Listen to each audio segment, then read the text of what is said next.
Bonjour à tous, bienvenue dans The Polymath Experience ou l'expérience polymath. Je suis polymath et aujourd'hui c'est un moment un petit peu spécial parce que c'est notre premier épisode en français. C'est un honneur de faire cette première avec mon invité aujourd'hui. Il est une des rares personnes qui semble être respectée de manière universelle. Il fait partie des personnes les plus intègres de notre écosystème et il a créé une des seules communautés NFT au monde qui semble ne pas être affectée par les conditions du marché. Cette communauté, c'est véritablement une masterclass lorsqu'il s'agit de la création d'organisations décentralisées. Et il est aussi d'une humilité incroyable et ne prend la parole que trop rarement, à mon goût en tout cas, alors qu'il devrait être entendu par tous. C'est donc un véritable honneur de l'avoir aujourd'hui. Cryptomath, bienvenue. Merci Polymath pour cette présentation. C'est un vrai plaisir d'être avec toi. Merci beaucoup. The Polymath Experience.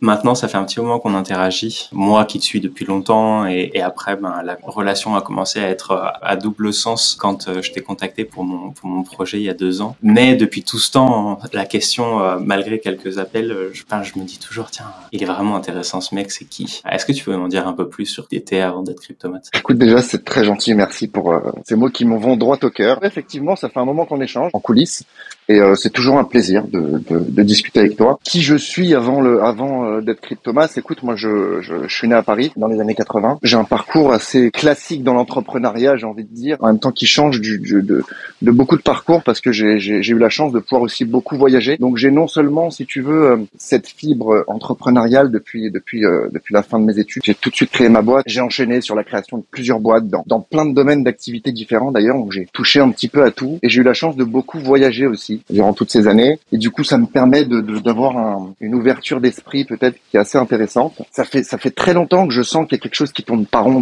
dans le nouveau système monétaire finalement. Depuis que la monnaie est devenue monnaie fiduciaire, tout simplement, je sens qu'il y a quelque chose qui tourne pas rond et j'attendais d'avoir cette ouverture finalement, qui est ce que j'ai découvert avec Bitcoin. On m'avait parlé du Bitcoin quelques années avant que je m'y plonge réellement, sans que je comprenne réellement le sens derrière finalement de cette révolution.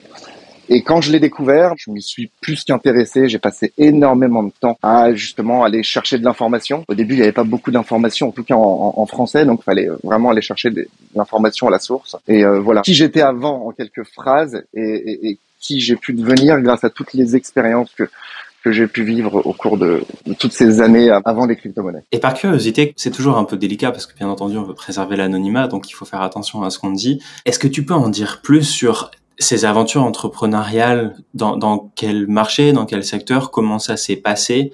Parce que moi, je vois vraiment en toi aujourd'hui quelque chose auquel j'aspire parce que ce que tu fais, c'est une réussite, ce que tu fais, c'est mesuré. Tout semble être vraiment bien fait avec beaucoup de conscience.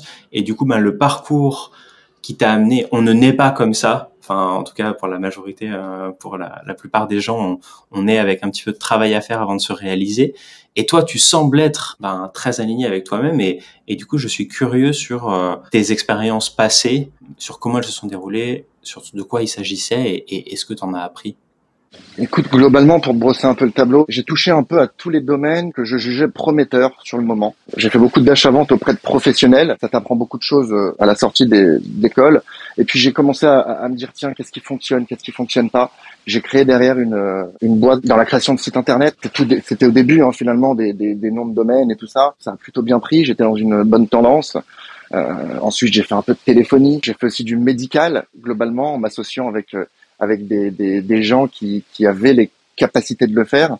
Donc je pense qu'aujourd'hui on peut vraiment toucher à tout. C'est pas parce qu'on a eu une formation mécanique qu'on va pas pouvoir faire quelque chose qui est artistique, par exemple. Enfin, je pense qu'on peut vraiment se lancer dans tout. Déjà on se découvre petit à petit des passions, mais surtout dans l'entrepreneuriat, je pense qu'il suffit simplement de bien s'entourer. À partir du moment où tu as une certaine faculté de management entre guillemets, il suffit de bien s'entourer de personnes compétentes dans leur domaine qui, eux, finalement, ces personnes-là vont t'apprendre le métier. Quand tu viens faire ce métier, t'apprends avec des gens qui connaissent le métier. Et puis, on peut vraiment, finalement, toucher un peu à tout. Quand je me suis lancé dans le médical, j'avais aucune idée. Pas de background sur le sujet. Ouais. Tu vois, j'ai pas de bagage. Mais bien entouré, finalement, une entreprise, ça reste une entreprise et toutes les entreprises se gèrent de la même façon. globalement. C'est très gentil, tu dis des choses qui sont très, très, très jolies depuis tout à l'heure me concernant. Pour le projet Cryptomask, c'était encore autre chose. C'est un projet de passion, c'est un projet de cœur, un projet communautaire que j'ai fait avant toute chose pour réussir à fédérer une communauté autour d'un projet. Et pour le moment, ça prend effectivement bien. Maintenant, c'est pareil, faut jamais se reposer sur ses lauriers, si tu veux. Là, on passe la seconde avec le projet, mais ça n'empêchera pas de garder l'essence et de toujours veiller à ce que les holders finalement de ces collections soient au centre de tout. Et c'est ce que je m'attelle à faire et que je vais continuer à m'atteler à faire sur les prochaines années, parce il y a de grandes ambitions, j'ai de gros projets pour ces collections et autres, parce qu'on est en train de développer toute une galaxie finalement. Et voilà, donc c'est encore autre chose. On est arrivé à ça, d'une part parce qu'on a la chance d'avoir au sein du projet une communauté incroyable. Tu parlais tout à l'heure de tout est bien fait, tout est fait comme il faut.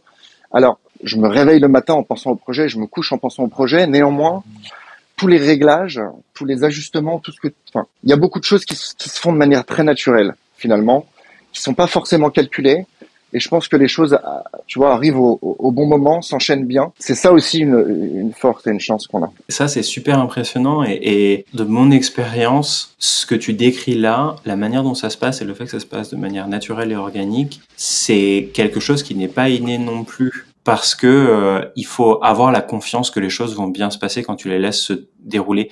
Parce que toi, par exemple, ce que je trouve très beau, c'est la capacité que tu as eue à créer la fondation et à ce que la maison se construise plus ou moins d'elle-même. Et toi, tu as fait les ajustements là où c'était nécessaire. Tu as joué le vrai maître d'œuvre, en fait. Sans faire de l'ingérence dans la plomberie, sans faire de l'ingérence dans la maçonnerie. Tu vois ce que je veux dire? Et ça nécessite une confiance en toi et une confiance en les gens qui t'entourent qui est impressionnante. Oui, après je pense que c'est le rôle d'un fondateur finalement, d'être le maître d'œuvre, d'être le chef d'orchestre. C'est vraiment le rôle d'un fondateur. Alors, il faut savoir que j'ai effectivement une grande confiance en moi déjà. C'est un fait. Et effectivement, je suis entouré de personnes dans l'équipe. Aujourd'hui, il faut savoir que on a commencé, toute l'aventure elle a commencé. C'est la première fois que je crée mon propre serveur Discord.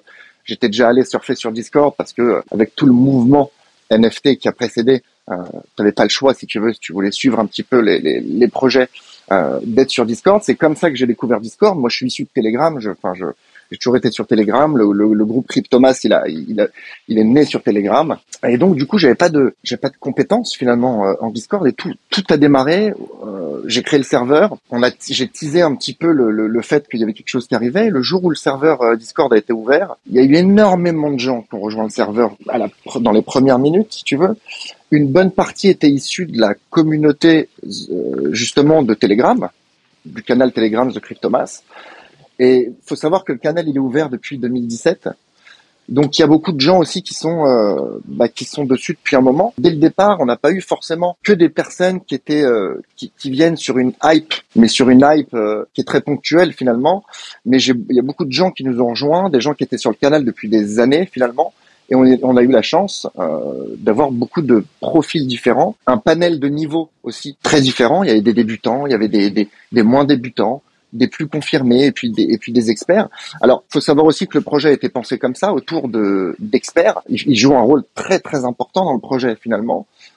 Des experts avec qui j'étais en contact pour la plupart depuis un moment. J'ai pensé le projet comme ça. Je me suis dit, il faut qu'il y ait une communauté. Il faut aussi qu'il y ait les experts qui puissent venir répondre à des questions bien précises, s'impliquer dans le projet. Et j'ai eu la chance d'avoir tous ces ingrédients, si tu veux, qui se sont réunis. Et à l'ouverture du Discord, il y avait rien de calculé, rien de très professionnel sur le moment, tu vois.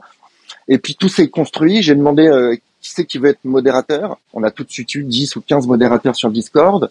Et puis au fil du temps, certains sont partis, d'autres nous ont rejoints. Et puis aujourd'hui, on a cette chance d'avoir une grosse équipe de 20, un peu plus de 20 personnes. L'équipe du projet Cryptomask, sans compter les experts, hein. On parle de personnes qui travaillent, qui donnent de leur temps pour le projet. Et voilà, en fait, tout s'est construit de manière très très naturel. Il y avait vraiment besoin, une fois d'étincelle allumée, effectivement, c'est même pas de diriger finalement. C'est vraiment des ajustements. Non, c'est guidé. Finalement. Mais tout est construit, c'est guidé parce que tout est construit par la communauté, tout simplement. Ouais, c'est génial. Et on reviendra un petit peu plus sur le sujet des cryptomasses parce que c'est évidemment, le nombre de fois que j'en ai parlé à des gens que je croisais. Tu te souviens d'Adam, qui a un podcast aussi sur lequel Parzival, il me semble, est allé? Ok, Adam Holder, exactement. C'est ça, exactement.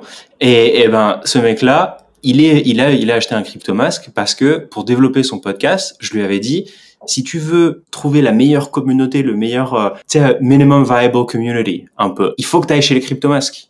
Il m'a dit, oh là là, mais je crois qu'à l'époque, le floor était à peu près à ce qu'il était aujourd'hui, 0,4. Il dit, ouais, pourquoi pas, mais c'est un peu cher et tout. 2 semaines plus tard, il s'est acheté un crypto-masque. Et Ah, c'est génial, je la connaissais pas cette histoire. bah ouais, c'est une évidence, et donc on reviendra bien entendu dessus. Moi, j'aimerais beaucoup retourner parce qu'on ne devient pas de cryptomath en un jour. Et comme tu dis, le channel Telegram existe depuis 2017 et il y a des gens qui vont nous écouter qui aimeraient bien avoir le genre de success story, pour ne pas l'appeler autrement, que tu as eu. Est-ce que tu te souviens, toi, quand tu as commencé, dans tes débuts de cette aventure-là en particulier, de décisions stratégiques que tu as prises qui étaient les meilleures pour te faire avancer dans le bon sens et que quelqu'un qui t'écoute aujourd'hui dont il pourrait bénéficier? Alors, il y a deux choses. Je pense qu'il y a deux approches. Il y a l'approche où tu te dis, tiens, je veux monter des abonnés ou des followers ou peu importe le réseau rapidement. Et l'approche où finalement, tu te dis, je préfère avoir moins de monde, mais finalement une vraie communauté, tu vois. Et moi, j'ai depuis le départ choisi cette solution-là, la dernière solution, qui me semblait la plus correcte et la plus juste. Tu sais, en 2017, 2018, bon, ça s'est calmé 2018, 2019, mais à partir de 2020, 2021, le nombre de projets qui te contactent pour te dire, tiens, tu vas mettre en avant mon truc, je vais te payer tant, tiens, on va faire ci, on va faire ça. Moi, j'ai toujours refusé, si tu veux. Depuis mes débuts, finalement, j'ai toujours refusé, y compris des plateformes au départ qui me sollicitaient énormément pour que je mette en avant leur plateforme. Bon, il s'avère que finalement, j'aurais pu le faire parce que c'est pas, ils sont très corrects et qu'il n'y a pas eu de souci. Mais j'ai toujours voulu éviter, si tu veux, toutes ces publicités, tous ces échanges avec des gens dont je connaissais pas le sérieux finalement et que je pouvais pas vérifier. Donc j'ai toujours voulu préserver les membres de la communauté Cryptomass en évitant les promos, les pubs, etc. La seule chose que je me permettais, ça se faisait pas beaucoup au départ, mais les Américains en étaient friands, c'est des promotions croisées, des cross promotions. Et dans ce cas-là, effectivement, j'allais chercher d'autres personnes qui avaient un canal Telegram, tu vois, et on se faisait des promotions croisées en disant voilà, tiens, il y a tel canal Telegram qui est bien à suivre. Lui postait la même chose de son côté, et puis ça faisait finalement ça ajoutait un petit peu de monde et ça faisait découvrir à d'autres médias ou médiums qui étaient intéressants. Mais toujours, voilà, je tenais à ce que ce soit toujours vraiment très vérifié. Je faisais de grosses recherches dessus avant de partager ce genre de choses. Alors, je pense que ça joue beaucoup. Parce qu'effectivement, j'ai vécu une croissance organique plutôt qu'une explosion tout de suite de personnes. Mais au final, je me rends compte que ça doit être quelque chose de positif, puisque, encore une fois, on en a parlé tout à l'heure, les personnes qui ont rejoint le projet CryptoMask à ses débuts, c'est les personnes qui étaient sur le canal Telegram. Et donc, je pense que on a eu des personnes qu'on a mérité d'avoir en fonction de l'historique du canal. Donc, je pense que ça a été une bonne décision. Néanmoins, c'est pas une décision qui est très rémunératrice. Il y a peut-être d'autres personnes qui vont se dire, tiens, moi, je préfère non seulement monter des abonnés avec des giveaways en trombe. Je pourrais pas te dire que c'est forcément la bonne solution. Néanmoins, c'est la solution que j'ai adoptée. Pareil pour le projet, puisque c'est début, tu t'imagines qu'on a beaucoup de propositions de collaboration, de partenariat. Je refuse quasiment tout, si tu veux, parce que mon but premier, c'est pas qu'on cherche à briller le plus vite possible, c'est qu'on se protège tous, on se couvre tous, et puis on brillera quand ça sera le moment qu'on brille, si tu veux, de manière très naturelle, avec une expansion saine. C'est pas étonnant que la notion d'intégrité ressorte beaucoup quand je te présente, parce que c'est le truc qui m'a autant marqué. Une des questions que j'avais, c'était, il y a cette notion de la monétisation de communauté qui ressort partout. C'est l'objectif principal de plus de 80% des créateurs de communauté. Comment est-ce que toi, qui es l'anti-monétisateur de communauté, tu recommanderais justement de le faire à des gens qui ont l'envie de faire ça, qui ont envie d'écouter tes préceptes et de les implémenter, mais qui ont quand même des besoins financiers qui sont peut-être différents des tiens et qui auraient aussi besoin de gagner de l'argent à plus court terme? Ça, si tu veux, c'est à mon avis une question auquel il est très très dur de répondre. Je pense pas qu'il y ait de formule magique, si tu veux. Moi, je peux me permettre de se faire ce que je fais aujourd'hui parce que j'ai jamais compté sur Cryptomass pour me rapporter de l'argent finalement. Ça n'a pas été créé dans ce but-là, ça n'a pas été développé dans ce but-là. Moi, j'ai eu de la chance dans le sens où je travaillais à côté au départ. Le canal me prenait beaucoup de temps, beaucoup de temps. Mais à l'époque, j'avais monté une boîte de communication, disons, dédiée au marché des cryptos, des ICO, etc. Bon, à l'époque, en gros, je travaillais avec beaucoup de projets vérifiés d'ailleurs, parce que quand on parle d'ICO, c'est tout de suite mal vu, mais j'avais certaines ICO que j'avais jugées sur le moment effectivement crédibles et tenant la route. J'avais déjà une toute petite expertise d'un ou 2 ans, si tu veux, mais ça me donnait déjà une petite longueur d'avance sur des grosses boîtes, si tu veux. T'as une grosse boîte dans la finance, tu veux lancer une ICO, tu vois, comment on fait, tu vois. Donc même si t'es bien conseillé, il y a personne qui, en tout cas à ce moment-là, était encore expert. Donc j'ai pu apporter ma petite expertise et j'ai pu surtout, et ça je pense que ça m'a beaucoup formé finalement, monter une équipe pour modérer, animer des groupes Telegram finalement d'ICO. Donc c'est hyper intéressant parce que chaque ICO a son propre projet finalement avec ses propres règles, etc. Donc t'apprends plein de trucs sur le moment et notamment la gestion finalement un petit peu le management de communauté. Et je pense que ça m'a pas mal appris. Mais j'ai eu de la chance parce que finalement moi c'est à cette période-là, enfin un an avant que j'ai lancé, un an et demi avant j'ai lancé Cryptomass. C'est à cette période-là donc j'ai pu me consacrer finalement à 100%. Dans les crypto-monnaies, alors oui, 50% de mon temps, je le passais à faire des recherches, des actus, etc. Parce qu'à l'époque, les actus étaient beaucoup plus impactantes que maintenant. À l'époque, quand tu avais un listing sur Coinbase d'une monnaie, bah, t'avais facilement plus 50% dans les 10 minutes. Aujourd'hui, c'est plus le cas. L'actualité, globalement, a beaucoup moins d'effets. En tout cas, à court terme. Et donc, du coup, j'avais le temps de me consacrer à ce que j'aimais. Et en plus de ça, j'avais quand même un pied dans l'écosystème finalement crypto, puisque le but c'était d'animer des communautés crypto, ICO, etc. Donc j'ai eu beaucoup de chance parce que à ce moment-là, je pouvais travailler, faire rentrer de l'argent, tout en consacrant du temps à ma passion. S'en est suivi une période un peu plus calme avec l'hiver crypto qui a suivi.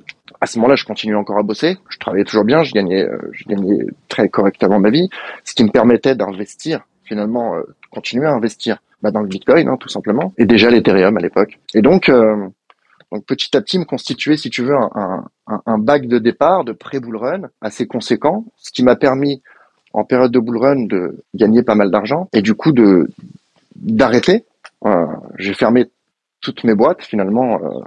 J'ai jamais eu plusieurs boîtes ouvertes d'un coup. Je travaillais jamais sur plusieurs boîtes, mais petit à petit, en l'occurrence là sur la boîte de communication, je l'ai fermée. Je me suis consacré 100% à ce que j'aimais, c'est-à-dire être à mon rythme, ne plus forcément manager d'équipe, parce que ça fait aussi du bien de prendre un peu tu vois, le management d'équipe, c'est hyper, ça prend du temps, quoi. Ça prend du temps, ça prend de l'énergie. Alors, c'est plus que chronophage, c'est énergiphage, j'ai envie de te dire. Énergiphage, pour inventer un mot. Et du coup, ça m'a permis de prendre un peu de recul, de faire ce que je voulais faire au rythme auquel je voulais le faire, et puis vivre finalement comme je l'entendais. Et derrière, il y a eu le projet Cryptomass dans lequel je me suis effectivement investi à 100%. Et c'est sans regret. C'est sans regret parce que quand tu vois comment finalement t'es récompensé par les membres de ta communauté, t'es récompensé par finalement la façon dont l'intégralité, dont la majorité de l'écosystème te perçoit, c'est une expérience enrichissante, c'est une expérience satisfaisante, et ça te donne envie finalement d'aller encore plus loin et plus loin et encore plus loin. Et donc c'est là ce qu'on va faire avec le lancement. Maintenant, on a plus qu'un projet, on a déjà bien avancé dessus, de lancer une marketplace NFT. Et on reviendra là-dessus après, parce que il y a trop de choses juste avant dont tu as parlé qui sont super intéressantes. Je trouve vraiment fascinant le fait que tu relèves que le management c'est chronophage, mais que de gérer une communauté comme les Cryptomass, ça soit chronophage et énergiphage. Parce que, nouveau mot d'ailleurs aujourd'hui. D'ailleurs, je crois qu'on dit énergivore, hein, mais bon. T'as raison.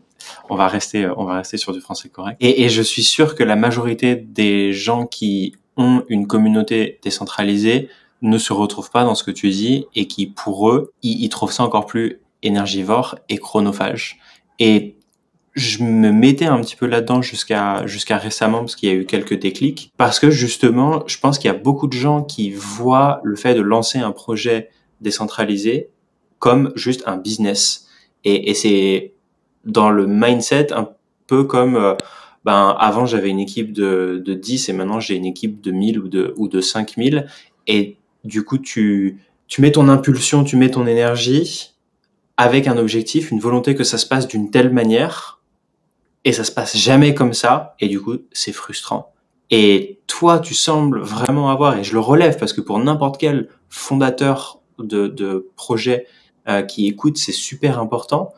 Il faut le côté impulsion, il faut le côté drive, il faut le côté vision. Mais il faut obligatoirement le côté lâcher prise de l'autre côté et le côté organique et suivi et déroulé naturel des choses. Là, je pense qu'il y a une chose déjà qu'il faut faire, c'est donner un maximum. C'est montrer que t'es là, finalement. Tu vois. Quand tu veux les plus grosses, les armées les plus fortes, finalement, pour faire un parallèle, c'est quand t'as des généraux qui sont sur le champ de bataille avec tous les soldats, avec tout le monde, finalement. Tu vois. Si t'as le général qui est dans sa tour de diamant comme ça, qui donne les ordres, ça marche pas. Finalement, ça marche pas parce que tu rates plein de choses. Il faut vivre l'aventure, en fait, je pense, avec tout le monde. Il faut vivre l'aventure avec la communauté. C'est comme ça déjà que les membres de la communauté se disent bon, il est là, il passe beaucoup de temps. Enfin voilà, il est accessible et donc ça leur donne envie. Ça leur donne envie forcément d'être là avec toi et d'avancer avec toi. Et je pense que on peut rien faire tout seul. De toute façon. Avec toute l'énergie, toute la bonne volonté que tu veux, tu peux rien faire tout seul. Moi, le projet CryptoMask, si j'ai pas toutes les personnes qui m'entourent pour avancer avec moi, tu vois, on n'a pas ce qu'on a aujourd'hui. Ouais. Chaque personne est importante finalement. Les membres de l'équipe, comme chaque membre de la communauté. Ça peut paraître anodin, mais quand tu fais un tweet, que tu as en PFP un CryptoMask et que tu fais un tweet, même s'il est pas trop vu, même s'il est pas trop liké, tu remarqueras que tu as toujours, quand tu regardes les stats des tweets, 20, 50, 100, 200, 500, peu importe le nombre de gens, mais tu donnes de la visibilité à ton projet, tu vois. Et donc, je pense que c'est toute cette énergie qui fait que on a cette puissance aujourd'hui. Mais pour reprendre un petit peu ce que tu disais tout à l'heure, parce qu'on n'a pas beaucoup développé sur quel pourrait être le secret pour, en même temps, gagner sa vie tout en créant du contenu. Moi, je comprends les créateurs qui cherchent à gagner de l'argent. Enfin, si tu veux, tu vois. On n'a pas tous. Alors, attention. Les créateurs qui sont dans les crypto-monnaies depuis 2017 et qui continuent à vouloir faire de l'argent sur le dos de leur communauté, pour moi, c'est pas très normal.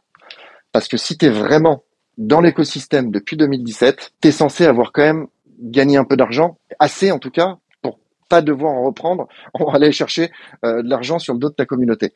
Même si tu es venu avec un tout petit montant en 2017, tu as vécu le bull run de 2020, 2021, 2022, globalement, avec 1000 euros d'investissement, tu pouvais facilement faire 30, 40 000 euros. Donc je me dis que celui qui est créateur de contenu, qui est influenceur, on l'appelle comme on veut, depuis 2017, mais qui continue à aller chercher des parrainages. Bon, les parrainages, ça paye pas, hein, d'ailleurs. Ceci dit en passant, pour ceux qui cherchent éventuellement qui pensent, ça paye pas. En tout cas, pas maintenant. Ça payait peut-être les personnes qui en ont fait en 2017 pour des grosses plateformes, etc. Pas maintenant. Mais je pense que voilà, c'est pas très naturel de devoir encore chercher des fonds auprès de sa communauté quand t'es dans le game depuis 7 ans. Voilà. Globalement, je trouve pas très naturel. En revanche, on a vu en 2020, 2021, 2022 plein de nouveaux créateurs, plein de nouveaux experts finalement dans l'écosystème, énormément. C'est là où d'ailleurs la majorité des experts a débarqué. Bon, eux, faut comprendre que si c'est des personnes qui viennent de se mettre dans l'écosystème, ils ont des besoins. À partir du moment où ils te donnent, ils passent la moitié de leur journée ou l'intégralité de leur journée à créer du contenu pour nous, finalement, pour nous informer, quand c'est du contenu de qualité, je pense qu'ils ont quand même, c'est normal, c'est légitime que de devoir gagner sa vie. C'est pas possible autrement, finalement, tu vois. Donc, soit t'as un mec qui est en face, qui est hyper concerné, qui passe 100% de sa journée dessus, et dans ce cas-là, il mérite de gagner sa vie. Après, comment? C'est ça la question, parce que dans la création de contenu, il y a toujours ce petit truc un peu tabou de se dire, tu vois, comment je gagne ma vie, finalement. Je pense qu'il n'y a pas de secret, que certaines personnes ont la chance de pouvoir être à 100% dedans sans se soucier forcément de comment je vais gagner ma vie, comment je vais payer mon loyer à la fin du mois. Et là, dans ce cas-là, t'as pas besoin d'aller chercher de l'argent auprès de ta commune, tu te débrouilles et puis t'es assez grand pour gagner ta vie tout seul finalement, tu vois. Soit tu te consacres à 100%, t'as pas beaucoup de fonds et dans ce cas-là, faut effectivement que tu puisses manger et payer ton loyer. Donc je comprends qu'il y a finalement un petit souci là-dessus. C'est très mal vu que d'essayer de gagner sa vie finalement dans l'écosystème. Il y a vraiment il y a quand même un petit problème à ce niveau-là, c'est que les personnes au contenu de qualité devraient pouvoir gagner leur vie. Et je pense que ça a été un peu la façon de penser d'Elon Musk. Elon Musk, on peut l'aimer ou on peut pas l'aimer. C'est un visionnaire. Tout ce qu'il fait, il le réussit. Donc on peut pas aller contre sa tendance. Tu peux pas aller contre lui et dire ah maintenant tiens il a tort. Ça serait il a vu un truc, c'est sûr. Ça serait prendre un risque, tu vois. Donc je pense qu'il a senti ce truc et qu'il s'est dit pour augmenter la qualité des créateurs finalement sur Twitter, faut les payer. Puisqu'ils peuvent pas se faire, enfin ils sont, tu vois. Et je pense que ça a été un peu sa stratégie là-dessus. Et à mon avis, c'est bien joué. On verra ce que ça donne. Ça peut laisser penser qu'il va avoir de l'abus, ça peut laisser penser plein de choses. Écoute, moi, j'ai vu qu'il y a plus personnes qui tweetent plus qu'avant, effectivement. Mais on n'a pas perdu en qualité globalement. Et puis le temps que ça s'ajuste, je pense que ça va être bénéfique. Et si ça peut, alors c'est pas avec les 50 euros qu'ils t'envoient, je sais pas d'ailleurs c'est tous les combien de temps, mais c'est pas avec les 50 euros que tu peux t'en sortir pour le moment. Mais en tout cas, c'est une bonne, je pense que c'est un bon début d'action après la réflexion. Ouais, c'est un pas dans le bon sens. J'ai pas de réponse finalement ultime à donner. Je pense qu'il y a des personnes qui arrivent à travailler avoir un métier et à être créateur de contenu. Je vais donner l'exemple, j'espère qu'il m'en voudra pas de l'avoir cité, de Crypto Goku. Goku, c'est un monstre dans le suivi de l'information. Je sais bien ce qu'il fait parce que c'est ce que je faisais moi finalement avec Cryptomass au début. C'est-à-dire aller chercher des infos chaudes et récentes pour nous informer de tout ce qui se passe, finalement toute l'actualité un peu importante en temps réel. Ce que font pas les médias, parce que les médias, il faut quand même qu'ils préparent tu vois, quand il a l'info, faut préparer un article, même s'ils essaient de sortir le truc rapidement. Je pense qu'on a besoin de profils comme le sien. Ouais. Et pour l'avoir fait, pas aussi bien que lui d'ailleurs, pour l'avoir fait au début avec Cryptomass, là pour le coup c'est chronophage et là pour le coup ça peut rendre fou parce que tu passes ta journée dans les news finalement. Et donc quelqu'un comme Crypto Goku, il arrive du matin au soir à t'informer finalement tout en ayant un métier à côté, tu vois. Et lui pour moi ça c'est un exemple pour dire que c'est faisable en fait, tu vois, tu peux et travailler à la journée et faire ça en parallèle. Ça dépend aussi de chacun, tu sais une journée ça peut être long comme ça peut être court en fait. Tout dépend de ton level d'occupation et de la façon de gérer le temps. Je pense qu'il n'y a pas de solution miracle. Je pense qu'on peut faire tout en même temps. Il suffit de s'en donner les moyens et puis tout est faisable finalement. Et je pense qu'on peut travailler et faire du contenu en même temps. Et si on fait que du contenu, effectivement, là oui, il faut trouver une source de revenus liée à ce contenu parce que à un moment ou à un autre, ça s'arrêtera et c'est dommage en fait. T'as plein de personnes qui sont super, qui étaient top, des comptes super qui donnent plus de signes de vie parce que certainement ils ont été rattrapés par la vie finalement. On a tous des impératifs, des obligations, des frais, des charges. Voilà, donc c'est pas évident. Ouais, il y a un gros travail à faire à un moment ou un autre de déstigmatiser le sujet de l'argent. L'argent, à la base, c'est un outil qui permet un échange de valeur. À la base de la base, quand ça a été les premières formes de l'argent il y a quelques milliers d'années, c'est une personne qui a de la valeur à transmettre d'une manière ou d'une autre. Tiens, moi je sais écrire sur un bout de papier. Moi qui ai besoin de l'écriture sur ce bout de papier, le troc est pas forcément valable parce que peut-être que j'ai rien à te contribuer à toi. Donc on remplace par de l'argent. Et nous, l'argent, ça a pris une toute autre place, une toute autre forme. C'est devenu notre indicateur premier de réussite, de statut, de tout ce que tu veux. Et c'est devenu complètement tabou. Alors que, Goku, il fait un travail de fou. Il y a plusieurs centaines, plusieurs milliers de personnes qui en bénéficient, qui reçoivent de la valeur. Il serait normal que ces personnes-là, elles contribuent en retour un petit peu de la valeur. Mais il faudrait que ce soit fait de manière transparente. Comment est-ce que toi t'imaginerais un échange optimal de valeur dans ce cas-là, par exemple? Moi, je dirais je pense que la meilleure des solutions pour partir d'un cas comme ça, je pense que c'est la newsletter. Le secret dans ce truc-là, parce que ça reste classe, si tu veux, tu vois. Ça reste classe. Après, je sais pas encore une fois, j'ai pas de formule magique à te donner. J'aimerais bien, mais j'en ai pas. Mais je pense que si, c'en est une bonne, ça. Voilà, je pense que c'est la newsletter. Sur le coup, mais oui, mais si tous les créateurs se mettent à faire des newsletters, tu comprendras bien que ça a plus aussi ça aurait plus autant d'intérêt à ce moment-là. Donc, ça reste intéressant à partir du moment où il y en a pas, où tu reçois pas 15 newsletters tous les matins dans ta boîte mail. Surtout que, aujourd'hui, les boîtes mail, c'est un peu comme les boîtes aux lettres il y a 15 ans, il y a 10 ans. C'est-à-dire que ta boîte mail, tu l'ouvres de moins en moins. Il y a 20 ans, les gens attendaient leur courrier. Tu recevais une lettre, t'étais content. Aujourd'hui, qui a hâte d'aller ouvrir sa boîte aux lettres, tu vois? Personne. Et ben, c'est un peu pareil avec les mails. Sachant qu'en plus de ça, dans les mails, maintenant, tu vas recevoir la moitié de tes mails, c'est des scams. C'est, tiens, t'as une facture EDF en attente, t'as pas payé, t'as un colis qui t'attend. Enfin, tout ce que tu reçois, c'est une tentative de scam aujourd'hui. Faut prendre ça aussi en compte. C'est peut-être valable maintenant, ce sera peut-être plus le cas dans 5 ans, dans 10 ans, on verra comment tout évolue. Mais pour le moment, je pense que la newsletter est un bon moyen de gagner de l'argent grâce à sa communauté, grâce à son audience, tout en respectant. Ouais, et c'est transparent. C'est bilatéral parce que tu as forcément souscrit à la newsletter. Donc, t'es pas là à te retrouver à voir la qualité du contenu qui t'est proposé dilué. Exactement. C'est toi qui as choisi.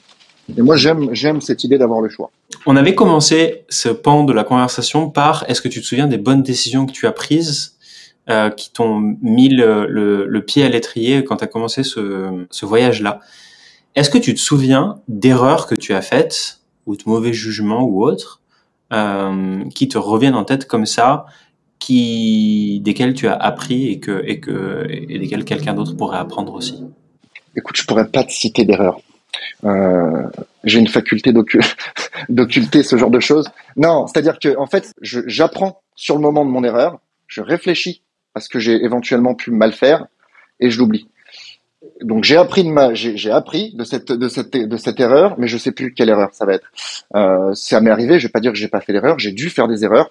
Là comme ça, je vois pas. Je te dis ça parce que finalement, j'avais pas beaucoup de comment finalement faire vraiment des erreurs sur un canal d'information où tu fais juste partager de l'info. Donc il y a pas d'erreur, on peut pas t'en vouloir pour quoi que ce soit finalement. Tu vois, on remarque en ce moment qu'il y a beaucoup de haine sur les enfin c'est pas récent, j'ai toujours eu beaucoup de haine en bull market beaucoup moins quand c'est en bear market beaucoup plus, parce que les gens sont oui, quand tout est vert, effectivement tout le monde s'aime beaucoup plus que ça, voilà, mais en même temps c'est un peu normal. Je pense que déjà il faut pas rentrer faut pas se mêler de petites polémiques comme ça, de trucs qui peuvent être un peu touchy sur les réseaux. Faut pas prendre position quand t'es suivi par pas mal de personnes. Je pense qu'il faut éviter de se mêler un petit peu. Après, c'est ce qui te crée aussi moi, j'ai une stratégie qui est tout autre, en fait. Tu vois, moi, je pourrais pas te donner, je pense pas que je sois un bon exemple à suivre, finalement, si tu veux être successful. Les gens vont te dire, ah, bah, tiens, dès que t'as une discussion un peu animée, tu postes, tu t'envoies un message, et puis forcément, tu crées, si tu veux, finalement, un peu, tu crées quelques buzz, des micro-buzz, ça te ramène du monde, etc. Moi, je mange pas de ce pain-là, si tu veux. Mais c'est ce que j'allais dire. C'est que au mérite, et finalement, au mérite, et quand je dis au mérite, c'est ton mérite, mais aussi ce que t'as mérité. Tu vois? Je pense que c'est plus comme ça. C'est comme ça que j'appréhende les choses. J'ai toujours été très correct avec les gens avec qui j'ai travaillé. J'ai toujours été très intègre. J'ai toujours été très, très motivant. Je pense, sur les personnes avec qui je bosse. Et je pense que c'est ça mon truc à moi, si tu veux. Après, c'est pas forcément le truc. Tu vois, c'est chacun son truc finalement. Mais c'est exactement ce que j'allais relever. Bon, déjà, je peux pas t'en vouloir de pas avoir d'erreur à relever parce que je suis exactement le même. Il y a il y a du feedback qui t'est donné parce que chaque chose qui t'arrive, c'est ça. C'est juste du feedback sur ah bah là il faut de l'ajustement, et tu progresses. Mais j'ai l'impression que t'es très aligné avec toi-même en fait. Et donc ça déroule. Ça a été un travail que tu as fait activement parce qu'on parle parfois de développement personnel un petit peu avec quelques guests parce que c'est un sujet qui me fascine. Est-ce que toi, il y a eu à un moment cette démarche consciente de dire je vais faire du travail sur moi-même pour être plus heureux et pour être plus efficace? Je pense que il faut en prendre conscience en fait. Souvent quand tu es beaucoup plus jeune, t'as envie d'avoir raison tout le temps et t'as envie d'arriver à convaincre les gens que t'as raison. Tu cries, tu t'énerves. Et il y a plein de choses, effectivement, au fil du temps, quand tu grandis, sur lesquelles tu réfléchis. Je pense qu'il faut faire de temps en temps des introspections. Il faut se dire, voilà, tiens, c'est quoi mon point fort? C'est quoi mes points forts? C'est quoi mes faiblesses? Parce que quand tu te voiles la face et que tu avances tout droit, sans jamais te remettre en question, sans jamais faire d'introspection sur toi-même, bah finalement, tu peux te planter toute ta vie. Donc je pense qu'il faut faire un travail sur soi-même, sur plein de trucs. Moi, j'ai une tendance à être très impulsif. Et donc, j'ai voulu transformer cette impulsivité qui, finalement, à la base, c'est un mot un peu négatif, en quelque chose d'un peu positif, finalement. Et donc, aujourd'hui, quand j'ai une idée, un truc, bah, hop, je profite de cette impulsivité pour impulser d'autres personnes à m'aider à réaliser, si tu veux, cette pensée, ou alors le faire tout seul, tout simplement. Ça m'arrive aussi de bosser sur des projets de manière solo. Et dans ce cas-là, tu vois, je peux penser à un truc le matin et une heure après, je suis en train de travailler dessus comme un fou. Mais ça, c'est aussi ça fait partie c'est l'impulsivité de départ que j'avais, que j'ai su transformer en impulsivité un peu plus positive, si tu veux. Et je pense que c'est ça, en fait, je pense que on a tous des qualités, tous des défauts. Si on arrive à transformer ces défauts en booster de qualité, c'est intéressant. Je sais pas si j'ai répondu à ta question parce que je sais même plus quelle était la question de départ, mais Non, mais c'était très bien, c'était très bien. Mais ça me confirme, moi, que on travaille tous sur nous-mêmes d'une manière ou d'une autre. Parfois, on en a très conscience parce qu'on est très conscient de ce qui va pas et on fait une recherche active. Et moi, j'étais dans ce cas-là, notamment. Et il y en a pour qui ça se fait, un petit peu plus naturellement. Et ça semble être le cas. Mais c'est très vrai ce que tu dis. Et ce que je relèverais pour peut-être le conclure, c'est que c'est complètement normal de pas être parfait. C'est complètement normal d'avoir ses biais et d'avoir ce qu'on pourrait appeler des défauts qui n'en sont pas vraiment. Le premier pas, c'est de l'accepter, tout ça. Une fois que tu l'acceptes, tu le transformes. je pense qu'il faut toujours être humble. C'est important de toujours être humble et de toujours se dire bon bah tiens, je peux encore améliorer même il y a des choses que tu penses bien faire qui peuvent être encore améliorées. Et puis tu fais un travail sur toi-même dans tout ça, mais il faut pas s'angoisser non plus là-dessus. Moi, je suis assez confiant. Je suis quelqu'un qui est assez confiant en moi. Donc forcément, j'ai pas mes erreurs enfin, je garde pas mes erreurs en tête. Je les tire pas comme des casseroles parce que tu peux pas être et confiant et traîner des casseroles d'erreurs si tu veux. Donc faut savoir apprendre de ça.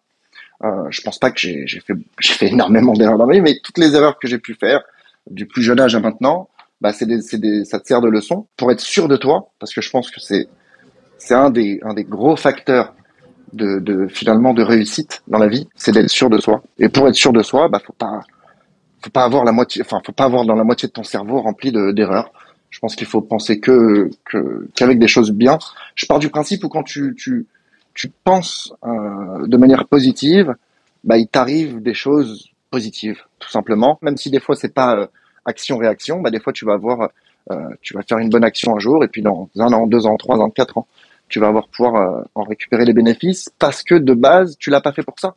Aussi, tu vois, et c'est tout ça qui est important. Moi, avec Cryptomass, tu vois, j'ai fait ça pendant 3 ans comme ça. En refusant toujours systématiquement tout. Et puis après, tu as des portes qui s'ouvrent, tu vois. Tu te fais contacter par des gens qui sont un peu plus sérieux, qui te disent, ah tiens, bon, j'aime bien et puis petit à petit, finalement, ça te donne une crédibilité. On est dans un monde où aucun de nous n'affiche son CV. Donc la seule chose qui peut, si tu veux, te différencier et faire en sorte que les gens aient l'impression de te connaître et de se dire tiens, est-ce que je peux lui faire confiance, pas confiance, c'est finalement ton historique sur les réseaux, sur ce que tu as partagé. Et on en parlera d'ailleurs si tu veux de manière un peu plus développée, parce que moi je suis on est dans un monde où aujourd'hui on a la chance, avec l'arrivée de ce qu'on appelle le Web 3, de récupérer, si tu veux, son identité, sa propriété individuelle. On peut contrôler à nouveau chacun son identité, ses informations personnelles, et ça sans intermédiaire. On peut choisir ce qu'on veut partager. Il y a un nouveau monde finalement qui s'ouvre, tu vois, parce que là on parle d'historie, d'ancienneté sans avoir de CV. On pourrait imaginer demain que grâce à ton profil Web3, donc ton wallet, grosso modo, on pourrait avoir éventuellement une boîte qui se crée dans le prêt, une sorte de banque, une sorte de banque qui pourrait se créer en se disant, tiens, plutôt que de prêter avec des historiques bancaires, tu vois, avec des fiches de paye, etc., pourquoi on pourrait pas prêter finalement à des profils qu'on juge sérieux? Parce que là, pour le coup, il n'y a pas de triche. Autant tu vas voir ton banquier, tu peux trafiquer tes fiches de paye, tu peux tout trafiquer. Autant là, tu as un profil, tout est clair, tout est affiché. Là, on est très au début, si tu veux. Mais si tu gardes ton adresse pendant 20 ans, 25 ans, dans 25 ans, tu te doutes bien que ton profil Web3, il va avoir de la valeur si tu as fait les choses bien. Et c'est toi qui choisis finalement ce que tu veux partager, parce que si tu veux pas le partager, tu le fais pas sur un profil public. Et donc voilà, je pense que c'est important. Et c'était voilà dans la lignée un peu de ce que je te disais, la crédibilité que tu as acquis en ligne finalement ou peu importe comment, elle est importante. Et la crédibilité, tu la gagnes, tu l'obtiens pas en 6 mois, en 1 an. C'est avec le temps. Et donc tout ça est important. Je pense qu'il faut, quand on se lance dans une aventure de créateur ou de fondateur ou peu importe, faut essayer d'être irréprochable. C'est tout en fait. Ouais, de faire les choses pour les bonnes raisons. Faut être aligné avec tes convictions. Complètement. Aligné avec tes convictions et être très très honnête avec toi-même quand tu te rends compte que tes convictions c'est pas les bonnes. Parce qu'après on est tous, enfin voilà, on n'est pas parfait et parfois on pense qu'on fait les bonnes choses et en fait on se rend compte en rétrospective que c'est pas le cas. Et c'est ok, c'est le cas pour tout le monde. Mais ouais, si t'es honnête avec toi-même, que t'as des convictions fortes mais qui restent malléables entre guillemets parce que t'avances, tu prends le feedback et tes convictions elles changent au fil du temps. Comme on dit, il y a que les cons qui changent pas d'avis. Dans tous les cas, tes convictions sont obligées d'évoluer, pas forcément changer, mais évoluer à minima. Ouais. On est d'accord là-dessus. Il y a un truc il y a un principe que je trouve super intéressant. Autant dans la tech ces dernières années que maintenant dans le Web3, et c'était Kant qui disait un truc du genre l'humain ne doit pas être utilisé comme un moyen vers une fin. Dans tout ce qu'on fait nous au quotidien, que ce soit dans la création de contenu, que ce soit dans la création de projets, il y a encore ce truc qui est très présent de je vais utiliser ces gens-là pour mes fins personnelles. Enfin, on a chacun nos convictions personnelles de manière de vivre. S'il y a un truc qui peut être gardé en tête, c'est cette phrase-là, parce que ce que tu fais ne te sert pas de ces gens comme une fin. Sers-toi de ce que tu es en train de faire comme un moyen pour ton développement personnel, pour ton développement professionnel. Mais les gens avec lesquels tu interagis, respecte-les de A à Z, sans jamais t'en détourner. Oui. On peut que valider, effectivement. Merci. J'espérais parce que c'est quelque chose que t'incarnes, donc ça m'aurait un peu embêté que tu dises non. Là, en tout cas, pour le projet Cryptomask, je le fais pas, il suit pas mes convictions, il suit un peu ma vision. En revanche, j'essaie d'être dans les convictions un peu de chacun. C'est ça qui change aussi un petit peu.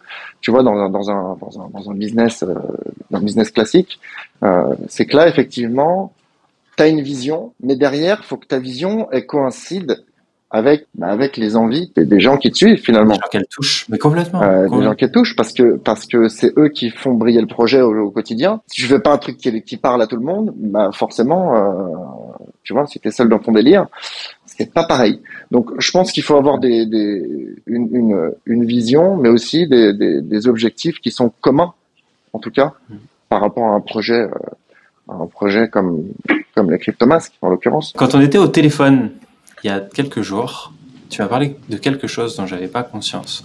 Tu m'as parlé d'empreinte digitale. Tu m'as dit ton empreinte digitale, elle est nickel. Et ça m'a fait réfléchir et je trouvais ça assez cool que ça soit un sujet.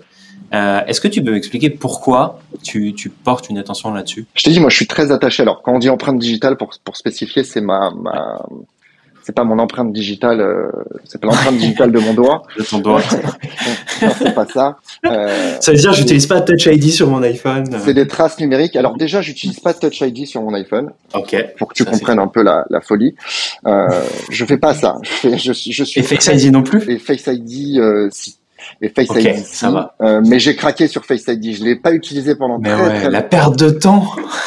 Ouais, pendant très longtemps, et puis je me suis dit, bon, de toute façon, sincèrement, tu vois, ton visage, s'ils veulent l'avoir, ils l'ont. Ils savent. C'est pas pareil pour l'empreinte, tu vois. Donc, je suis pas friand d'acheter un téléphone très cher pour en plus leur donner mes empreintes, tu vois. D'ailleurs, s'ils m'avaient offert le téléphone en échange de l'empreinte, je l'aurais pas fait non plus. Pas pris. Tu vois, donc non, je suis très attaché moi à tout ça en fait, tout ce qui est lié à l'identité numérique, tout ce qui est lié à tout ça. Je savais déjà il y a très longtemps, ça allait forcément dériver, donc j'ai toujours fait très très attention. Et c'est quoi la dérive pour toi? C'est quoi le pire scénario, enfin le cas Comment est-ce que ça peut vraiment parce que tu vois, je vais te parler de mon point de vue, qui est que j'utilise ces plateformes, j'utilise ces outils, j'en ai des bénéfices, et en fait, je m'en fous un petit peu de ce qu'ils ont. Et je sais pas à quel point c'est naïf, donc est-ce que tu pourrais aujourd'hui me faire une petite masterclass pour m'enlever cette naïveté, que je fasse plus attention? J'ai même pas envie de rentrer là-dedans parce que c'est pas, je suis pas proactif en disant ah c'est très grave l'identité numérique, faut pas. Non, chacun fait ce qu'il veut en fait. Chacun vraiment fait ce qu'il veut. Moi, je ressens le besoin que mes informations traînent pas sur le web. Euh, j'ai ce besoin depuis longtemps. Pas parce que je fais des choses illégales en fait et j'ai besoin de me cacher, mais C'est bien de le préciser. en fait, je suis un peu comme ça. Sauf que je fais pas de choses illégales, mais je suis un peu comme ça. Je sais que c'est pas sain ce truc, tu vois. C'est pas sain. Ouais. Donc j'ai toujours évité en fait de trop mettre d'informations, partager de.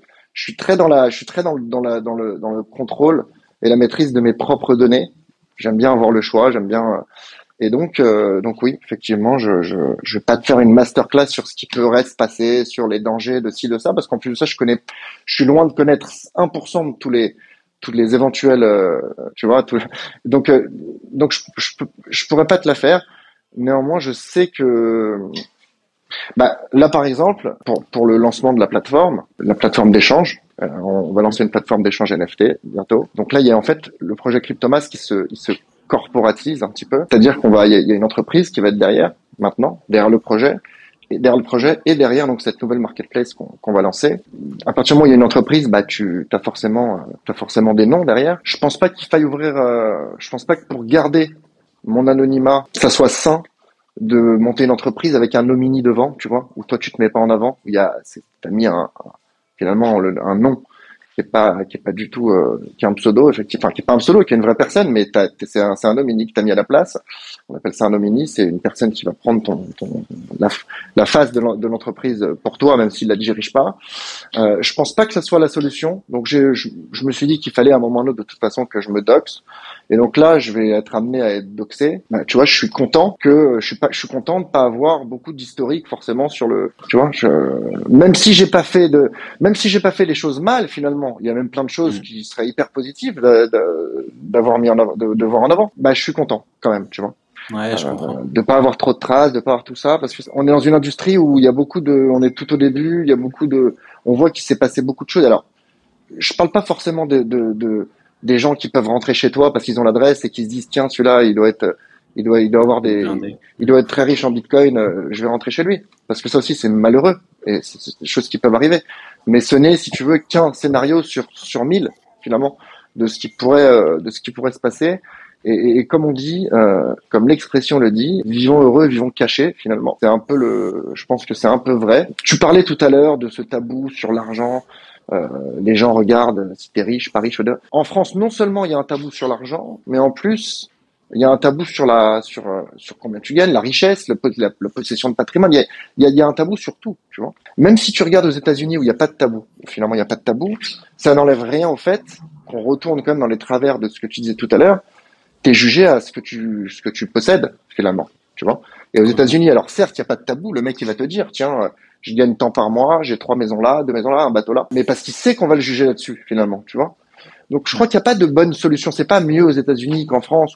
On n'a pas, en tout cas, sur ces deux exemples-là, il y a pas de bon ou mauvais exemple. Enfin voilà. Ouais, Quand effectivement tu restes masqué entre guillemets, puis après t'as tout le concept derrière. À partir du moment où je suis The Cryptomass avec l'image un peu, une image au début, c'était une image d'un hacker comme ça avec des chiffres à la Matrix qui tombaient tout au départ. Euh, Après, j'ai rafraîchi ça grâce à Lucio bien ça. Poletti Hate d'abord, Project. et ensuite Hate Ah Project, non. effectivement. Mhm. Non, non, c'est ça. J'allais dire Hate Project, mais faut pas que j'oublie Lucio quand même qui m'a fait un super truc et qui est devenu Lucio Poletti. C'est la référence dans le crypto art international. Euh, Ok. donc très fier d'être passé, enfin d'avoir eu une image faite par ce grand monsieur, maintenant on peut dire. Et donc, euh, et donc maintenant j'ai une image un peu plus rafraîchie, mais ça n'empêche pas il y a le personnage derrière, tu vois, de Ouais. Ça crée une Thomas. atmosphère presque. Voilà, ça Mm. crée une atmosphère. Et puis si Même si j'ai rien à cacher, si c'était mon visage sur Twitter plutôt que cette PFP, bah, ça n'a pas le même charme, tu vois. C'est pas pareil. Je comprends complètement. Mais je me suis fait la référence avant notre call où c'est vrai que une fois le visage dévoilé, et ben il y a un petit peu une part du mystère, tu vois, qui saute. Je pense qu'il y a, tu vois, effectivement. Et je pense tu perds un truc. Tu vois, à un moment où tu dévoiles ton visage, c'est un peu comme, je sais pas, tu fais le parallèle avec un rendez-vous, je sais pas, tu rencontres quelqu'un. Je sais pas, tu vois, les premiers appels que tu vas faire avec, je sais pas, peut-être ta future femme. Il y a un charme, tu vois, il y a le charme et ben, c'est un peu comparable, si tu veux. Tu perds ce truc. Une fois que t'as montré ta tête, bon bah ça y est, on s'est vu, on a fait le rendez-vous. Bon voilà, t'as avancé, t'as passé une étape. Et je pense que cette petite étape d'avant, elle est intéressante et j'aimerais bien la garder autant de temps que possible. Alors là, avec la marketplace, ça va plus être possible, mais voilà, c'était un peu l'idée. Je tiens quand même à nuancer le fait que on perd quelque chose, on en gagne d'autres. C'est jamais tout noir tout blanc, mais je comprends parce que toi et moi, on est dans deux cas complètement différents où toi, tu as envie de préserver ça, et ce que je comprends complètement à ta place et pour la personne que je sais que tu es. Pour moi, par exemple, j'ai qu'une seule hâte, c'est de me dox, parce que je sais que une grosse partie de ce qui fait que je réussis dans ce que je fais, c'est ma tête, c'est mon expression, c'est que les gens y voient que je suis honnête, et pour ce que tu sais que je construis, c'est super important. Et donc forcément, suivant tes circonstances, il faut que tu fasses ce qui te convient à toi, quoi. On en revient toujours à la même chose. Bien sûr. Et encore une fois, chacun fait ce qu'il veut, et c'est pour ça que j'ai fait le parallèle avec quand tu vas faire le premier rendez-vous avec peut-être ta future femme. Il y a rien de négatif, hein, au contraire. Après, c'est justement, c'est une étape que tu passes. Néanmoins, c'est plus la même excitation, j'ai envie de dire, tu vois, qu'avant. Donc ouais, c'est une autre étape. Et il y a un charme à ce truc là, le hacker que t'avais avec Matrix, le côté arriver à faire confiance à quelqu'un sans connaître sa véritable identité. Je trouve ça génial comme concept. En fait, tu vois, on s'est beaucoup basé sur, tiens, on se fait confiance, on se voit, on se serre la main, on se fait confiance. Il y a beaucoup de gens qui sont pas vrais. Donc finalement, c'est pas une science exacte, cette histoire de on se rencontre et ça accroît la confiance. Oui, une fois que tu as appris à connaître quelqu'un sans le voir, effectivement, quand tu le vois, tu peux que renforcer les choses. Néanmoins, c'est pas forcément première approche. Tu peux te faire finalement beaucoup plus embobiner par quelqu'un que tu vois en réel, qui présente bien, qui sait parler. Et l'avantage de ça, d'être masqué entre guillemets, c'est qu'on part tous du même départ. Belle gueule, pas belle gueule, tu vois, ça change rien. Bagou, pas bagou, chat, pas chat, ça change rien en fait. Et je pense que c'est important de partir avec une image neutre. Et tu me fais penser à SBF, à qui on a fait confiance parce qu'il avait la tête du geek, la tête du mec complètement inoffensif, à Madoff, à tous ces gens-là qui savaient se présenter, qui savaient parler, qui savaient manipuler en vrai. Et en fait, on n'aurait jamais dû leur faire confiance. Et du coup, ça me fait aussi repartir vers ce que tu disais tout à l'heure. Ton wallet, il représente pas des paroles, il représente pas un truc que tu présentes, il représente des actes. T'as gagné tant, t'as fait tant d'actions, t'as participé à la gouvernance, t'as participé à toutes ces choses-là. Et nous, c'est ce qu'on imagine pour l'écosystème qu'on est en train de créer, où justement, toutes les actions que tu prends dans le cadre de l'écosystème, elles sont inscrites sur la blockchain d'une manière ou d'une autre, et cette blockchain, elle devient un historique objectif des actions d'une personne qui en disent au final beaucoup plus long que les quelques mots qu'une personne, elle pourrait te dire exact. Tu la rencontres, quoi. Exact. Ouais, je partage. Ça dit, tu vois qui c'est Balaji? Non. Ex-CTO de Coinbase, il était chez A16. Okay. Il a écrit un livre qui s'appelle The Network State et que j'ai commencé à lire la semaine dernière et qui est complètement fascinant parce que ça fait 1 an que je bosse sur quelque chose et je savais pas qu'il y avait un courant de pensée sur ce sujet-là.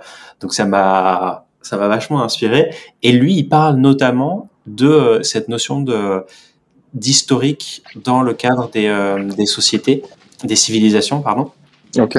Et il dit que justement, c'est très difficile de s'en faire une idée objective parce que l'histoire est écrite par les vainqueurs.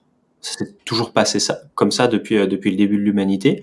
Eh bien, avec la blockchain et avec les wallets, on est au début d'une nouvelle histoire de l'humanité, parce que potentiellement notre civilisation et les civilisations à venir, pour la première fois, elles auront une traçabilité de l'historique. Bien sûr, bah c'est un des points importants, mais enfin, faut comprendre que l'identité qui est donc autogérée finalement dans le Web 3 qu'on commence à appréhender, à connaître, bah, en fait, ça va révolutionner la façon dont tout le monde interagit en ligne. Tu gardes le contrôle, c'est sécurisé, tu restes dans la confidentialité, tu vois, par rapport au système actuel où c'est complètement l'inverse, et si tu veux, où tout le monde en a marre, il y a des gens qui sont dans l'acceptation, se dire, tiens, bon, bah, je donne mes données, en parallèle, j'utilise le truc, c'est cool, mais globalement, ça va être un problème. Et on le voit, ça commence déjà à être un problème, ça va être un problème à terme, et c'est pour ça qu'aujourd'hui, le fait de gérer pleinement son identité, c'est hyper important. Imagine par exemple imagine des personnes qui sont sans papier, qui n'ont pas accès aux banques. C'est des gens qui vont pouvoir malgré tout avoir une vraie identité, comme tout le monde finalement, on part tous avec les mêmes chances quasiment. C'est encore une fois qu'un autre exemple parmi d'autres si tu veux, tu vois. Plus de triche, plus d'abus, on reste dans la confidentialité. Je trouve ça incroyable. Ouais, c'est une belle perspective.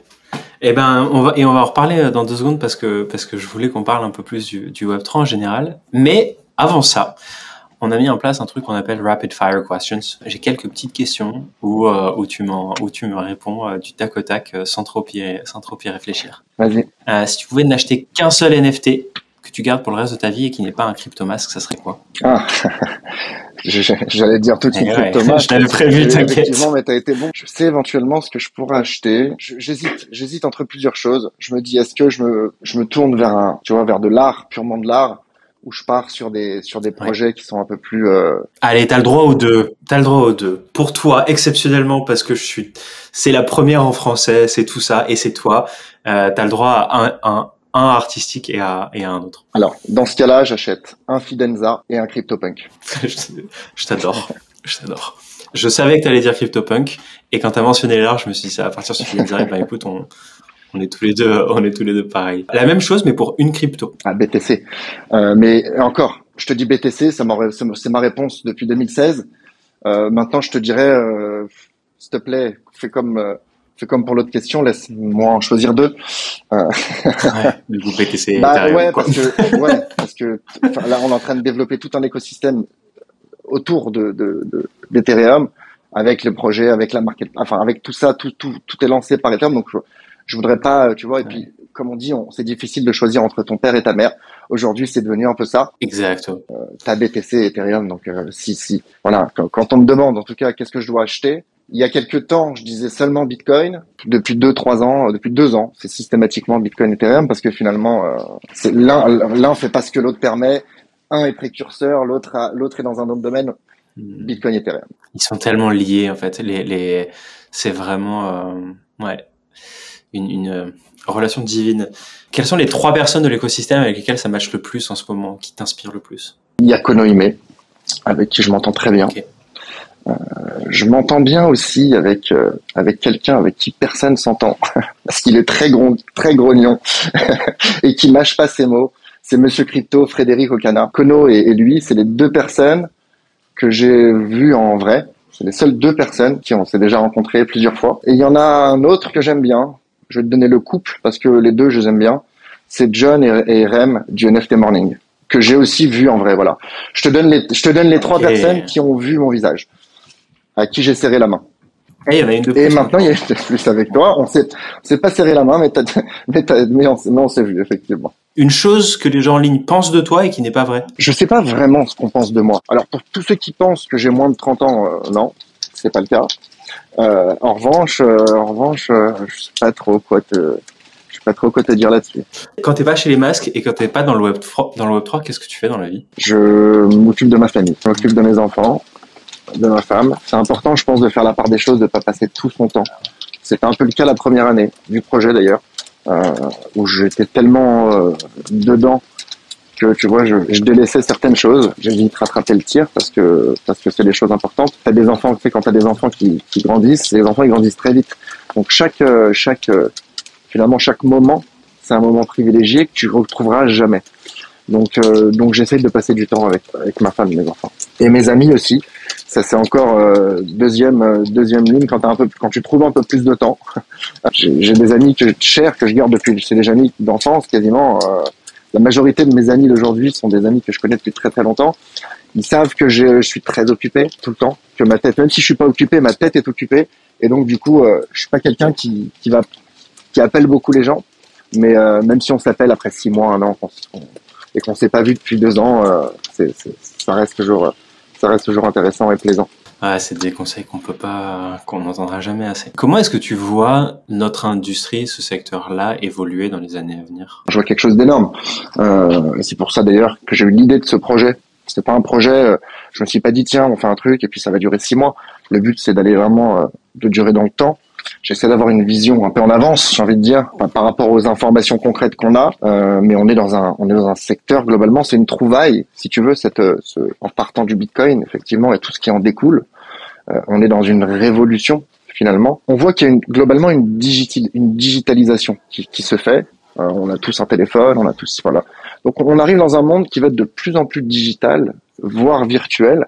Et donc c'est complètement dans la lignée de ce qu'on vit actuellement avec le Web3. Et donc, pour moi, sincèrement, Bitcoin, ça va être l'étalon, ça va être la référence dans quelques années, évidemment. Il y a un truc qui est encore très flou, finalement, c'est la sortie de toutes ces monnaies, tous ces stables étatiques. Ouais. On ne sait pas trop ce que ça va donner. C'est un peu le truc qui me fait peur, moi, dans les années à venir. C'est que je me dis, à partir du moment où tu as les États qui sortent leur stable, quand les États-Unis vont avoir leur dollar numérique, qu'est-ce qu'il advient de Tether, par exemple? Qu'est-ce qu'il advient de tous ces stables déjà en place, finalement? Il y a beaucoup de liquidités dessus, où il y a les gens s'en servent beaucoup, finalement. C'est devenu très courant. On s'en rend pas compte. Mais quand tu vas en Suisse, par exemple, sur une bourse, marché aux montres ou vente aux enchères ou peu importe, le premier moyen de paiement, c'est l'USDT. Enfin, on le sait pas trop, ouais, mais quand c'est ça, c'est l'USDT. Parce que quand t'as des mecs qui vont en Suisse pour aller dans un marché aux montres, où t'as des montres finalement qui valent toutes très très très très cher, tu peux pas que des mallettes d'argent, ou sur ta carte, t'as pas forcément 250 000 qui peuvent passer en une carte, tu vois, en une fois. Même si donc à partir de ce moment-là, on est quand même sur un système qui est déjà utilisé par les gens qui en ont le plus besoin. Donc pour le moment sur les grosses transactions, les entreprises, elles ont tout intérêt à utiliser aussi les paiements en crypto. Après, je sais pas si ça t'est déjà arrivé, mais quand tu fais des affaires avec d'autres pays, d'autres continents, c'est une galère sans nom de faire partir un virement de ta banque en France, en Chine par exemple. C'est une galère sans nom. Ça ne devrait pas exister en 2023, si tu veux. Il y a plein de choses qui sont complètement abusives, je pense. Quand tu déposes un chèque, ils te mettent 4, ça fait 4 jours avant de... Ça fait 15 ans que je n'en ai pas utilisé de chèque. Hein. D'ailleurs, ça se trouve, ça a changé, mais ça met 4 jours à être crédité parce que tu as effectivement un certain délai, etc. Mais ça, c'est les délais qui étaient valables à l'époque où les fonds étaient transportés à d'autres chevals, si tu veux, tu vois, en diligence. Et donc forcément, pour aller de Paris à Marseille avec les fonds, il fallait 4 jours. Ok, d'accord, moi j'accepte. À ce moment-là, qu'il te faille 4 jours pour créditer un compte à Marseille, sachant que les fonds, ils ont été déposés à Paris. Parce que l'argent, il vient à d'autres chevals. Mais comment aujourd'hui tu peux me justifier, enfin, tu vois? Donc, tout ça, c'est des petits trucs qui sont finalement des trucs très archaïques, qui changent pas parce que ça arrange tout le monde.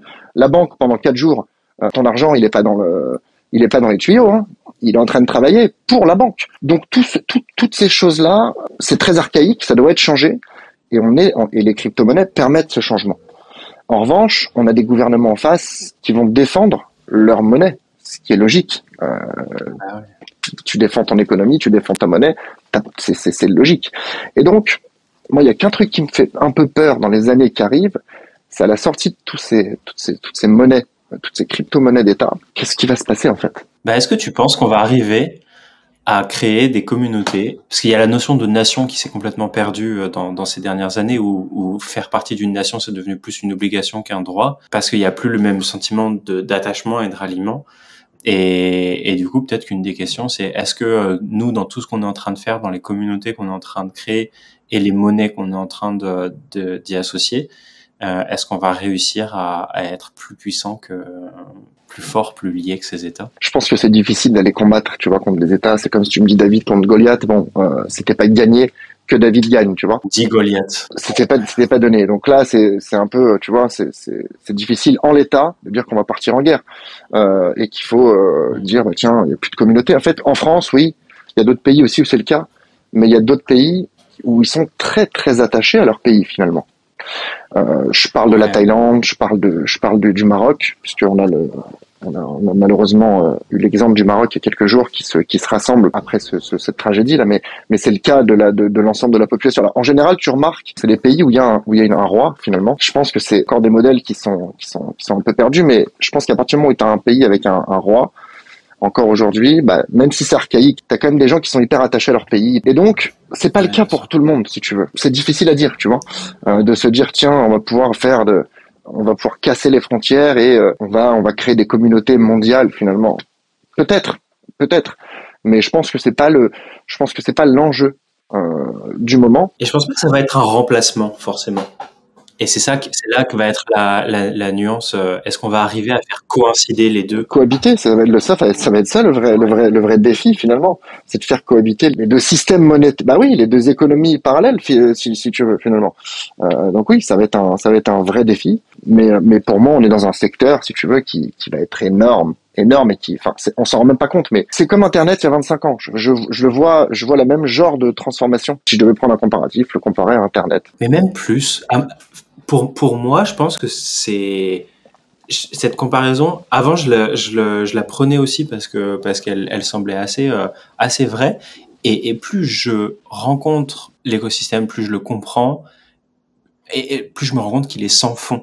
Alors que Internet, il y a quand même une notion d'interface. Ça c'est c'est quand même beaucoup greffé, c'est vrai, à nos habitudes. Mais j'ai l'impression que ces technologies, elles vont encore plus loin, elles vont être encore plus présentes. Ça va encore plus loin parce que derrière, t'as une vraie, derrière, il y a un facteur économique. En plus de du critère révolution, tu vois, t'as le facteur économique qui fait, mais tout s'y prête si tu veux, tu vois. C'est effectivement encore plus énorme. En revanche, en termes de révolution, c'était pour donner un peu, pour imager un petit peu, effectivement, moi je suis comme toi, je le vois effectivement encore plus gros, mais pour essayer d'imager un petit peu la révolution d'Internet, bah, on est un peu dans la même révolution, et après derrière avec des enjeux pour lesquels on n'est même pas encore conscient, si tu veux, et effectivement oui, ça va bouleverser la façon dont tourne le monde, mais on en a besoin.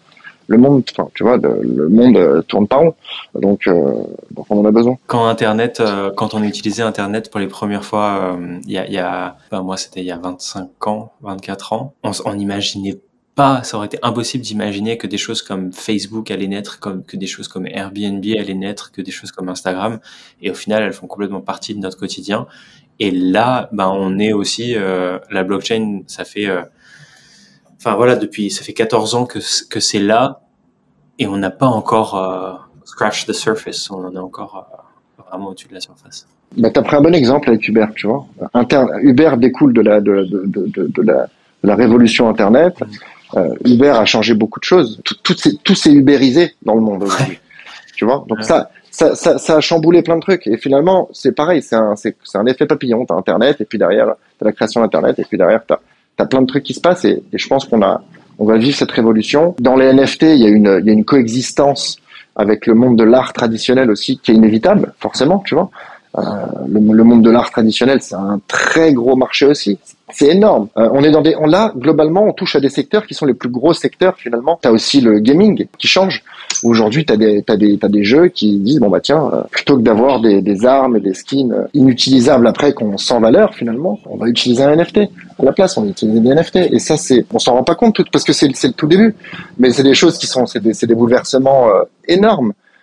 Si dans l'art ça se met à utiliser la blockchain, dans le gaming ça se met à utiliser la blockchain, tout ça c'est des gros secteurs, donc des gros marchés. Donc il y a plein de choses qui vont être chamboulées, et puis tout le monde peut finalement, on est dans une vraie révolution. En fin de compte, où ne plus avoir besoin d'intermédiaires, c'est complètement fou. Alors, de plus avoir la nécessité absolue d'un intermédiaire. Ça veut pas dire qu'il en faudra pas, il y aura de nouveaux intermédiaires qui se créeront, mais si tu veux, t'as pas besoin, en fait. Et ça change tout. Moi, encore une fois, je suis dans le choix. J'aime quand tout le monde peut choisir vraiment ce qu'il veut, on devrait tous avoir le choix dans tout. Ouais, c'est clair. Et c'est le plus important dans tout ça, c'est il y a des personnes qui ne le prendront pas, qui ne le choisiront pas. Comme, toi et moi, moi, je fais le choix de complètement lâcher le fait que j'utilise Touch ID et je lâche mes données comme elles veulent et je fais pas trop attention. Et toi, c'est l'inverse. Et là, on va parler d'enjeux économiques et d'enjeux de propriété. C'est plus juste des petits bouts de données, mais ça va beaucoup plus loin et ça ouvre. Ça ouvre des possibilités qui laissent rêver. Écoute, je pense qu'on a effectivement beaucoup de belles choses devant nous. Chaque cycle dans la vie a ses petites révolutions. Et je pense nous aujourd'hui, c'est ça, notre chance. Ouais. C'est qu'on peut rentrer dans un domaine où, on est encore qu'au début et qui est un truc de fou. Donc oui, on a beaucoup de chance. D'accord. Est-ce que tu peux appeler ma mère et lui dire ça, s'il te plaît, parce que j'ai beau lui expliquer, elle n'est toujours pas consciente. C'est pas facile. Tu sais, c'est les valeurs qui changent, tu vois. Ouais. Alors, les valeurs changent pas vraiment, mais la façon de les appliquer, oui. Et du coup, ça peut être perturbant.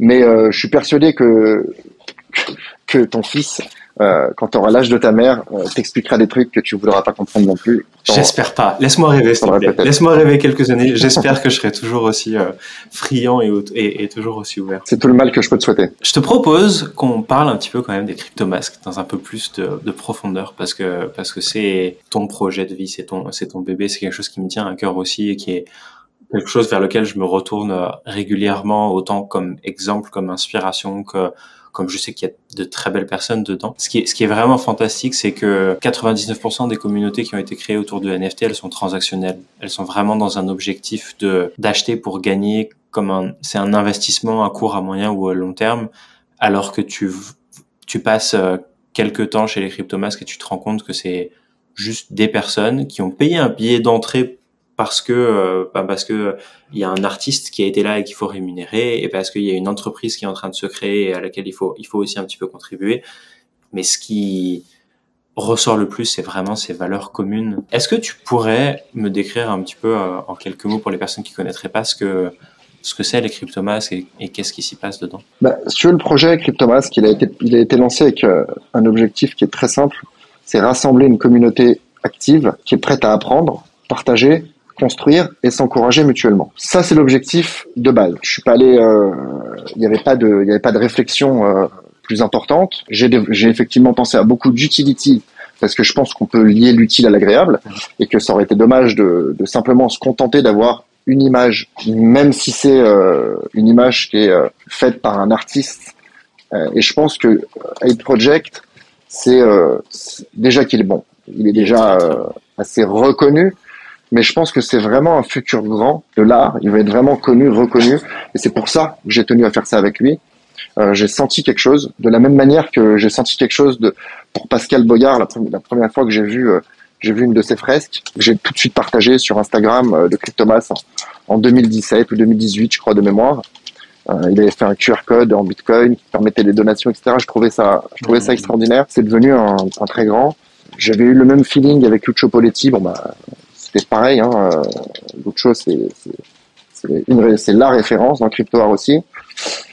Et là, je pense sincèrement qu'Ape Project va faire du bruit dans les prochaines années. J'en ai de plus en plus la confirmation au fil du temps. Entre-temps, t'as Gary Vee qui achète ses œuvres, Cosmo Medici. Là, t'as aussi des grands collectionneurs qui ont un œil qui est pas le même que le mien, qui tombent sur lui, qui valident, tu vois.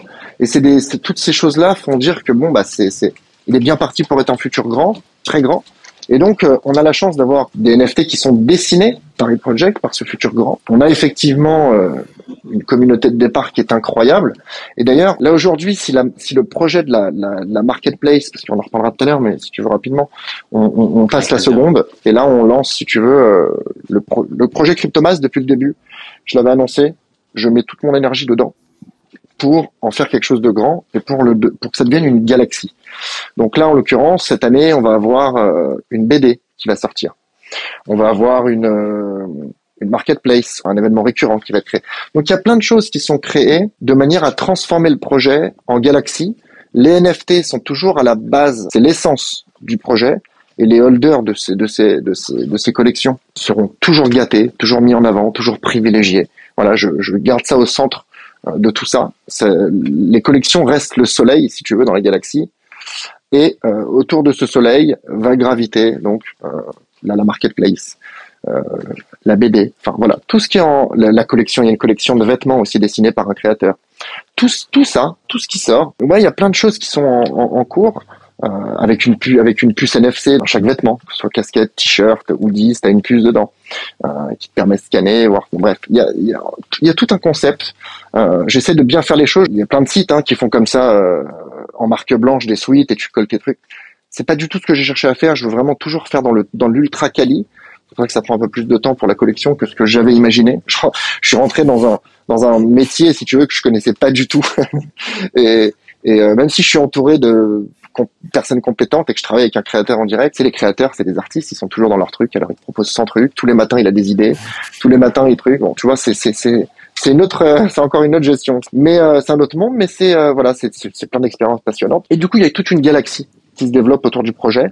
Le but, c'est qu'on reste pas dans l'autosuffisance de se dire, tiens, on va alimenter le projet par des royalties, ça permet de faire des airdrops, et bon, ça fait une boucle, effectivement, qui est cohérente, mais c'est une petite boucle. Je cherche vraiment à agrandir cette boucle. La marketplace va faire gagner de l'argent au projet, qui, grâce à ça, va pouvoir donc faire des airdrops qui sont plus importants à la communauté, des cadeaux, tout est lié pour la market. Quand tu vas avoir un CryptoMask ou un Zodiac Mask, tu vas pouvoir avoir des avantages sur la marketplace. Tu vois, tout donne un avantage à tout. Et le but, c'est qu'on se développe comme ça, sans précipitation, sans vouloir faire trop de choses non plus.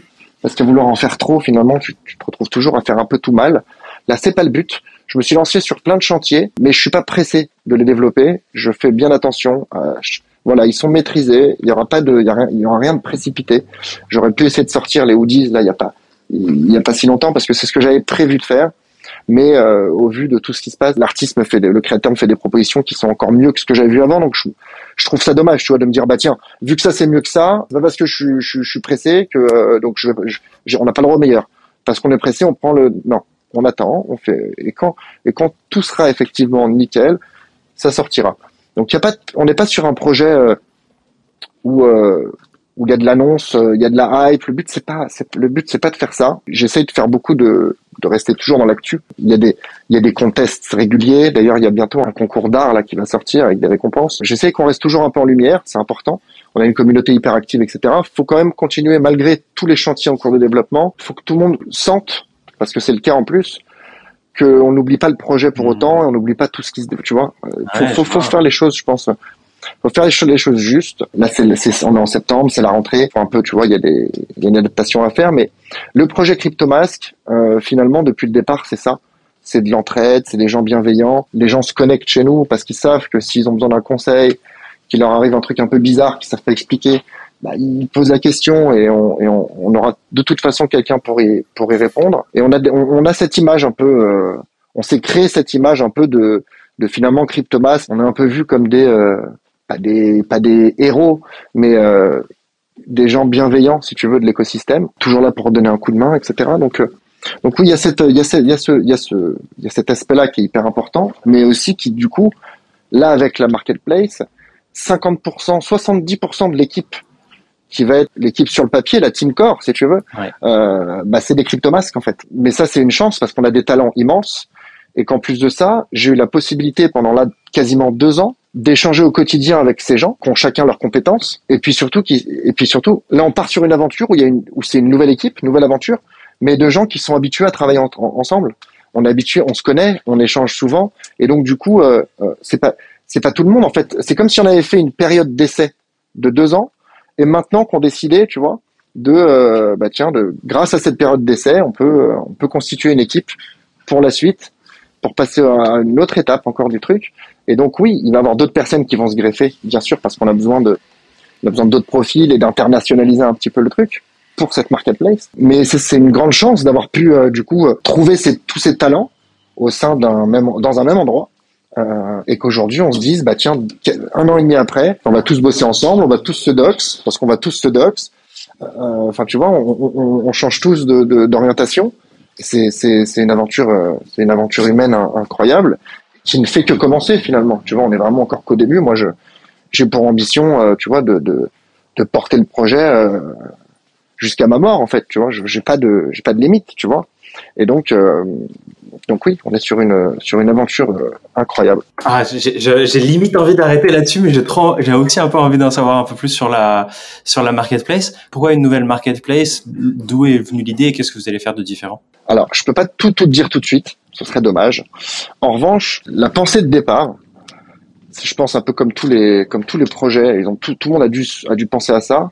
À partir du moment où les royalties sont devenues plus obligatoires, hein, les acheteurs choisissent finalement s'ils veulent payer ou pas les royalties. Il y a quelque chose qui a été bousculé finalement. Tu vois, Blur, ils sont arrivés avec un modèle qui a bousculé un peu tout. Et du coup, il y a des projets qui ont gagné beaucoup d'argent, effectivement, pendant 1 an et demi, 2 ans, et qui d'ailleurs, j'espère, qui gèrent bien leurs fonds grâce aux royalties.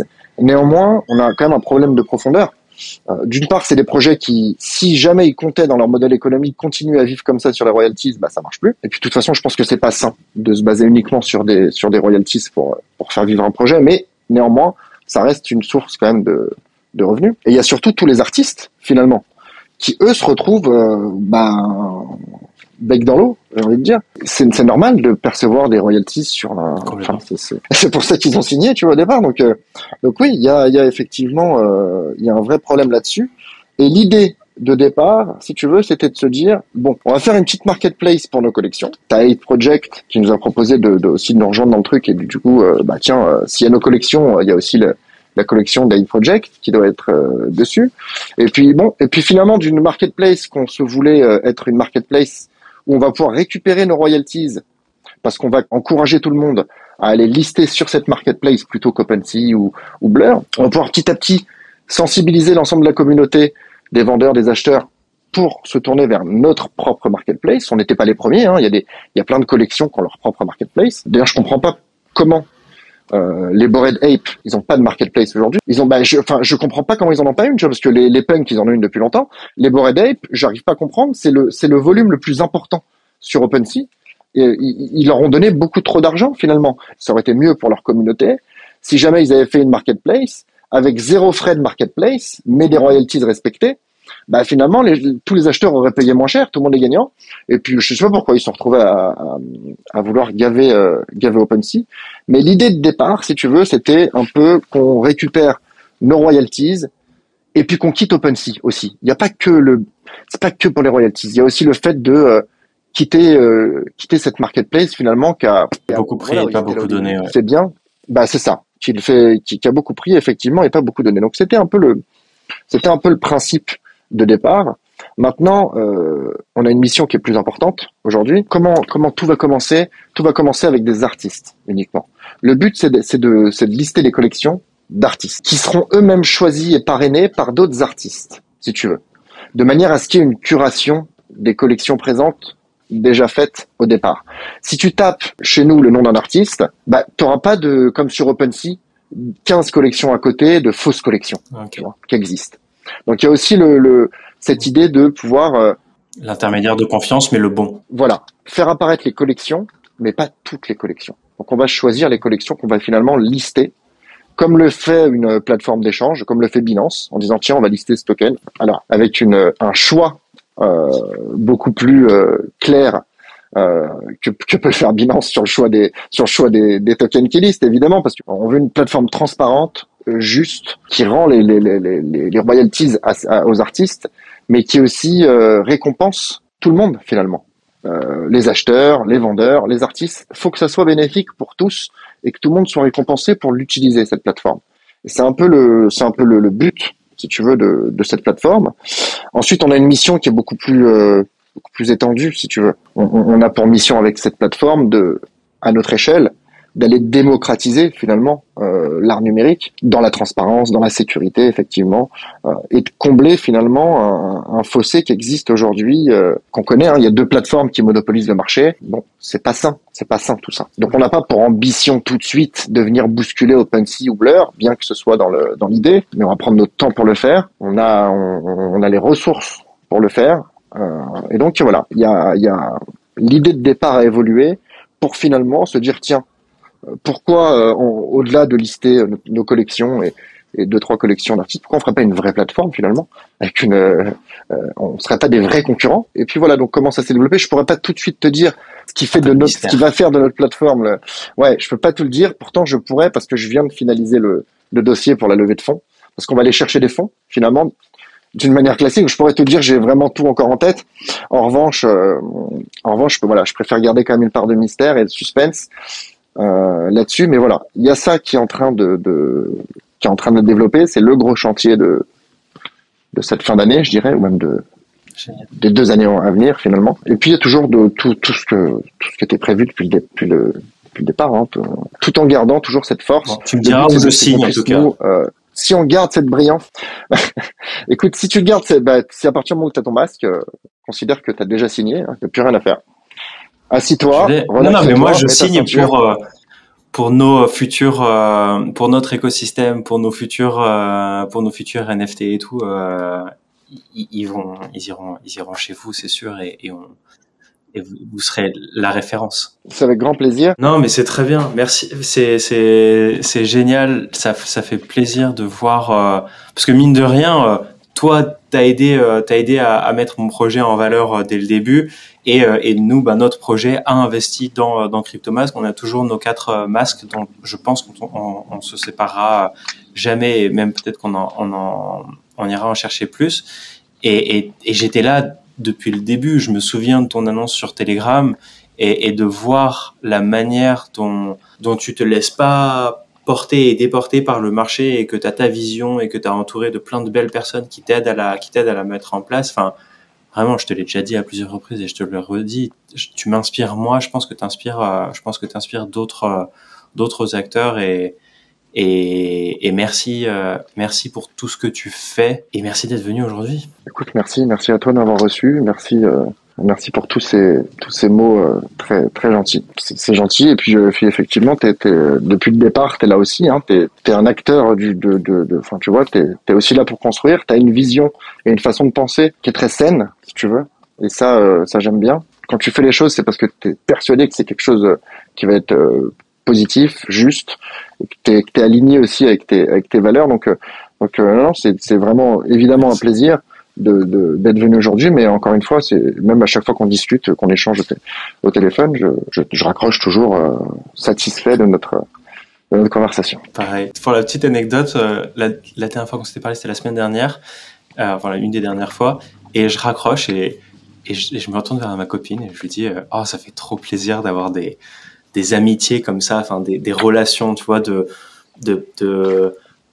jusqu'à récemment, tu savais pas à quoi je ressemblais, je savais pas à quoi tu ressemblais, et du coup c'était juste par la voix et des messages, et le fait de pouvoir créer ces relations, je trouvais ça très beau. Donc merci pour tes mots, ça fait plaisir de l'entendre. Écoute, continue à faire ce que tu fais, c'est bien de toute façon, et là je pense que tu as trouvé un segment qui te convient. Je te souhaite évidemment le meilleur pour la suite, et on reste de toute façon très en contact. Avec grand plaisir. Donc merci à tous d'avoir écouté ces 2 heures de podcast, ces pérégrinations vocales. Vous savez probablement retrouver Cryptomat, et de toute façon il sera linké partout où c'est possible. N'hésitez pas à aller le regarder, n'hésitez pas à aller voir les Cryptomasks, ça en vaut complètement la peine.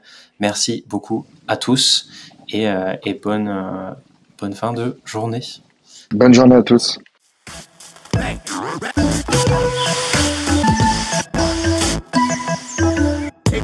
The Polymath Experience.